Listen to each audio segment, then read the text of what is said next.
E olha, presta muita atenção. Se você sente dores constantes relacionadas aos movimentos frequentes, você pode sofrer de lesão por esforço repetitivo, conhecida como LER. No Brasil, ela é considerada uma doença ocupacional, mas o termo envolve uma série de patologias que acabam por causar danos ao sistema músculo-esquelético. E para falar mais sobre esse assunto, nós estamos recebendo aqui o médico ortopedista, Dr. Felipe Pires, ele que vai conversar. Bem-vindo. Olha, a gente já deixou até aqui a mesa com a cadeira, o computador, para poder todo mundo de casa aprender certinho. Bem-vindo, doutor. Obrigado, Camila. Obrigado, chefe Léo. Um prazer estar aqui com vocês. Viu? Prazer. Você sabe que aqui no intervalo a gente estava conversando sobre, não dores, estava conversando sobre churrasco. É verdade. Né, doutor? O doutor falou que é especialista em churrasco também. Coisa boa, hein? Aí eu já me convidei, que eu me convido mesmo. É assim. A Importante gente comer um churrasco, né, doutor? Tá convidado, tá Doutor, convidado. bem-vindo, viu? Bem-vindo. Obrigado. Explica pra gente, doutor, o que é a LER? Então, a LER é uma lesão por esforço repetitivo. Muita gente acha que LER é uma doença. E, gente, não é uma doença, é uma síndrome. O que eu estou querendo dizer? É um conjunto de sinais e sintomas onde abrange diversas doenças. Então, a LER, ele é uma sigla de lesão de esforço repetitivo, onde algumas doenças se englobam. Quais seriam essas doenças, por exemplo? Seriam as tendinites, seriam as bursites, seriam as mialgias, que são as dores musculares na lombar, a lombalgia, a cervicalgia, a compressão nervosa. Então, o esforço repetitivo causa algumas alterações músculo-esqueléticas e essas daí são denominadas LER.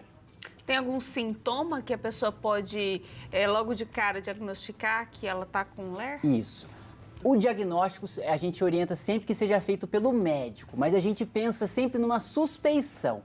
Quando a gente suspeita que pode ser uma LER, por exemplo, o principal sintoma é dor. E aí vai uma dica para quem está em casa que é muito legal. Por exemplo, eu trabalho sentado no computador escrevendo. Então você fica lá 8 horas escrevendo. O que é interessante? Finge que não tem o teclado e faz esse movimento em casa aqui, ó. Repete o movimento que você faz todos os dias. E a partir daí, sentiu dor? Opa, pode ser que eu esteja diante de uma lesão por esforço repetitivo, causando uma patologia musculoesquelética, que seriam as tendinites, as bursites e assim por diante.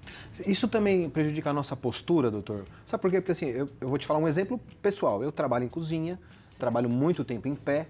Normalmente as bancadas são baixas. Eu sou uma pessoa de estatura um pouco alta, são baixas. E isso dificulta muito o meu modo de sentar. Às vezes eu sinto um pouco assim, porque eu trabalho assim, porque é baixo a minha bancada. Isso também dificulta um pouco na postura? Dificulta muito a postura. A postura é uma das orientações principais para evitar essa lesão por esforço repetitivo. Então, a gente tem uma ciência que é a ergonomia, que estuda justamente a postura com que a pessoa tem no trabalho.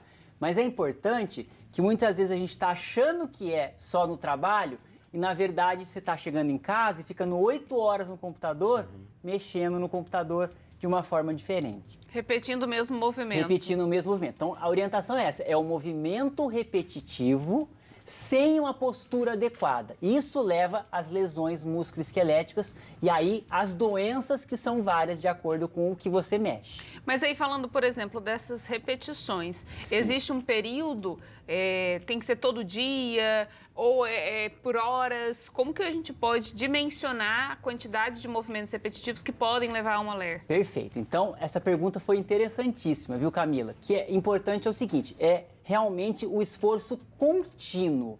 Não é um dia que eu vou chegar aqui e sentar numa postura inadequada, eu já vou ter LER. Por isso que a gente associa muito ao trabalho, que a gente trabalha em média 8 horas por dia, e aí essa frequência com 1, 2, 3 anos é que pode causar uma LER, por exemplo. E ela pode ser considerada uma doença ocupacional, doutor?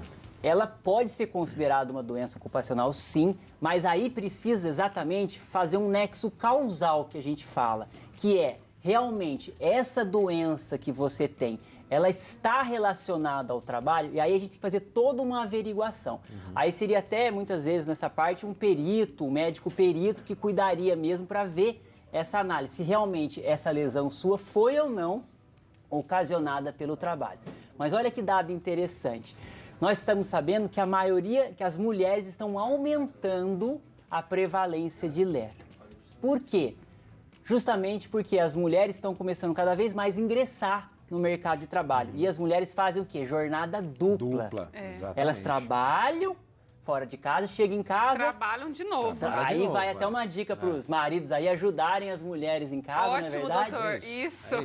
Porque realmente o que está acontecendo. Então não é seria parte genética, e sim pelo fato de acabar esforçando mais do que o corpo aguenta para aquele momento. Nem ajudar, é obrigação, viu, gente? É, Você trabalha mora pros nessa dois, casa, né? tá bom? Você come essa comida, é Exatamente. obrigação sua ajudar, tá bom? Vamos pra prática? Vamos. lá? Vamos lá, então, Camila? Léo, você será Sou o eu, nosso né? modelo. Eu tenho várias coisas tortas aqui, então vai ser Isso. bom, vai ser fácil. pro Doutor, pode vir identificar. aqui pro lado Tá de cá, ótimo. por Deixa eu ver gentileza. aqui, O Léo tem aqui, então, o escritório que o Léo pensa todas as receitas do nosso pois Santa é, Receita. pois é. O Aí eu Léo já vai sento trabalhar daquele jeito agora. assim, Já, né, aquela como que coisa você assim. senta para pensar as receitas, Ah, Léo? eu sou muito... Eu sento assim, ó. Seja você. Isso. Isso. Ó, eu faço isso aqui, ó. Aqui, ó. Tudo. Vamos lá, Isso. doutor. Então- Nunca encosta aqui a perna vamos desse lá, jeito. vamos começar. Então, só para explicar uma coisa muito importante. Antigamente, não muito tarde, as lesões estavam mais acostumadas às pessoas pegando pesos. E aí, o que aconteceu? Com isso, foi diminuindo o trabalhador que pegar peso e as doenças apareceram mais em quem trabalha no escritório, home office e tudo mais. Então, hoje, é mais frequente a gente encontrar LER realmente quem trabalha no computador, trabalha em casa, justamente pela postura inadequada. Então, vamos analisar o Léo como um todo, por exemplo. Primeira orientação, em relação à lombar, seria uma lesão por esforço repetitivo. Ela tem Aqui que ele estar já tá- sempre ele já tá- apoiado aqui. Só que para apoiar aqui, o que a gente precisa? A gente precisa empurrar o chefe Léo para cá. Por isso a gente tem o apoio ali. Ah, o apoio dos pés. Isso. ó. Aí você... Exatamente. Olha só Melhorou, que interessante. Outra vida. Melhorou? Outra vida. Olha que interessante. Então, a região lombar dele tá toda encostada no encosto da cadeira. A cabeça do Léo, ela tem que estar sempre na horizontal com o computador. Se tiver, dá licença, Léo, assim, pode levar uma lera aqui no pescoço. Se tiver para baixo, também. Então, alinhado. Ótimo. Aqui Uma a gente dúvida, resolveu. doutor. Essa cadeira ela tem esse apoio para a cabeça. O ideal é esse, no ambiente de trabalho, você ter uma cadeira que tenha o apoio Tem um para apoio. a cabeça Até também, para né? descansar um pouquinho, mas realmente o mais interessante é que ele fique assim, porque ele vai trabalhar no computador. A partir daí, o que a gente precisa? O ombro, ele tem que estar apoiado. Ele pode estar apoiado aqui, ou se tivesse, por exemplo, uma mesa maior, ele poderia estar com o antebraço apoiado ali. O que seria interessante? Vem um pouquinho mais para frente, Léo, isso. Aí o antebraço apoiado aqui. Olha que interessante. Junto com isso, o punho dele que ele vai mexer, ele não pode estar nem esticado assim, nem dobrado assim. Então ele tem que estar realmente no encosto ou da cadeira ou da mesa. E a partir daí ele vai fazer o movimento, terminando com o pé realmente com apoio e o quadril um pouquinho mais elevado, justamente para fazer esse alinhamento completo. Então, naquela mão do lado de lá, o mouse, tem muita gente que usa, né, a parte do mouse ali, o apoio. É correto, também ajuda, Exatamente. Existem alguns, até os mousepad, que seria isso daqui, que ele já até vem já para você colocar o próprio punho. almofadinha aí. Isso. Isso. Justamente para você ficar só teclando com os dedos. Doutor, e no carro? No carro também, às vezes, a gente... Como é que a gente fica confortável no carro, né? Às vezes o braço fica muito lá. Até porque tem muitos motoristas por aplicativo, né, Léo? Tem muita gente que por trabalha isso. e vive disso, Onde é o né? mais confortável a Isso. maneira correta de um banco? E pessoal, para quem tá em casa, tenta lembrar mais ou menos disso, que a postura é essa. É o alinhamento dos olhos na horizontal, lombar sempre apoiada no encosto, e aí vale uma orientação importante. É interessante para quem trabalha no aplicativo, Uber, táxi, fazer umas paradinhas a cada 40, 50 minutos. Para o carro um pouquinho, levanta, faz uns exercícios de alongamento. Então a gente orienta, tanto no escritório como quem trabalha no Uber, no táxi, fazer essas pausas a cada 45, 50 minutos, fazer o alongamento. Junto com isso, a prevenção da LER é muito importante.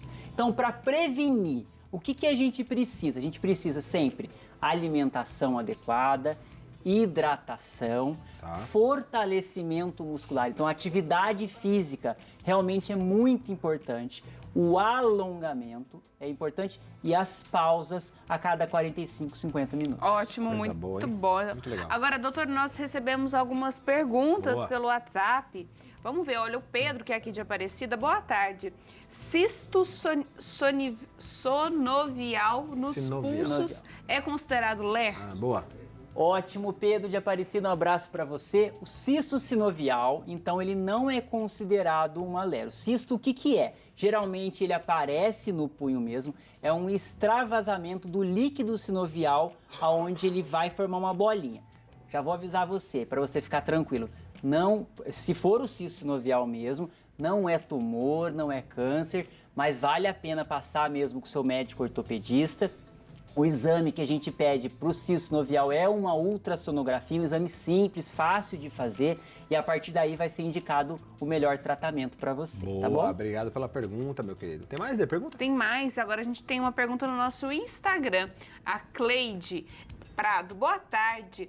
LER é a síndrome do túnel do carpo. É o mesmo problema? Ela quis dizer se a LER é a mesma coisa do túnel do carpo. Ótimo. Cleide, obrigado pela pergunta. Essa é uma dúvida muito frequente, até porque a síndrome do túnel do carpo, que é a compressão do nervo do punho, é uma das patologias mais frequentes da LER. Vou dar um exercício para quem está em casa. Olha aí, ó. Que a gente faz no consultório para diagnosticar o síndrome do túnel do carpo, que pode ser ocasionado pela LER.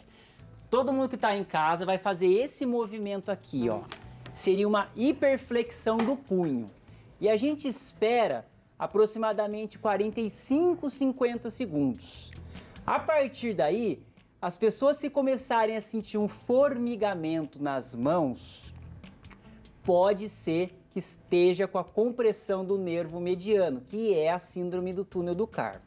Então a gente espera mais ou menos 45, 50 segundos e vai sentir, dá licença aqui, Camila, um adormecimento aqui nessa região.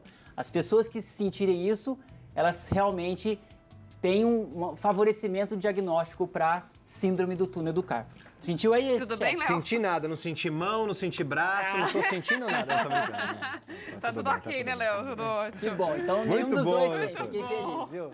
Doutora, a gente quer agradecer muito, viu, sua participação aqui hoje, trazendo tantas informações. É muito bom. E para o pessoal de casa, pode seguir o doutor lá nas redes sociais, no Instagram, @Dr. Felipe Pires, e o site www.drfelipepires.com.br. Muito bom. O rei do churrasco. Valeu, doutor. Obrigado pela presença, gente, como é um sempre prazer aqui, estar viu? aqui com Valeu, vocês, valeu. viu? Grande abraço para Obrigadão, todo mundo. Volte sempre.